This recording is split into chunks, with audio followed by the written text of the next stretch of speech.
Cricket রাজনীতিতে ভারত পাকিস্তানের স্নায়ুযুদ্ধ চলছে বেশ আগে থেকেই।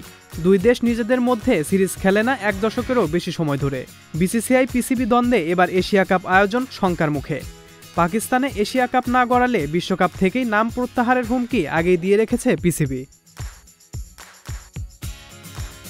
দুই দলের মধ্যকার সংকট নিরসনে আইসিসির সভাপতি গ্রেগ বার্কলে ও প্রধান নির্বাহী জিওফ অ্যালারডাইস এই মুহূর্তে আছেন পাকিস্তানে। সেখানে কথা উঠেছে পাকিস্তানের বিশ্বকাপে অংশগ্রহণের বিষয়ে। পিসিবি চেয়ারম্যান নাজাম শেট্টি স্পষ্ট ভাষায় আইসিসি সভাপতিকে জানিয়ে দিয়েছেন, পাকিস্তান ক্রিকেট দল ভারতের মাটিতে বিশ্বকাপ খেলতে যাওয়ার বিষয়টি পুরোপুরি নির্ভর করছে দেশটির সরকারের সিদ্ধান্তের ওপর। পাকিস্তান সরকার যদি অনুমতি দেয় তবেই অক্টোবরে ভারতের মাটিতে বিশ্বকাপ খেলতে যাবে পাকিস্তান।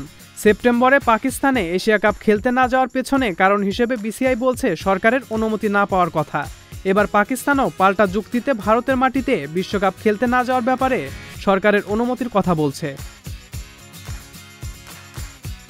পাকিস্তান সরকার যদি দেশটির ক্রিকেট দলকে ভারতের মাটিতে বিশ্বকাপ খেলতে যাওয়ার অনুমতি না দেয় তবে বিকল্প ভেবে রেখেছে পিসিবি। সেক্ষেত্রে তারা তাদের ম্যাচগুলো ভারতের বাইরে নিরপেক্ষ কোনো ভেন্যুতে খেলতে চাইবে। তবে এ বিষয়ে এখনও চূড়ান্ত কোনো সিদ্ধান্ত নেওয়া হয়নি। সজল খান, মহাজন আইটি।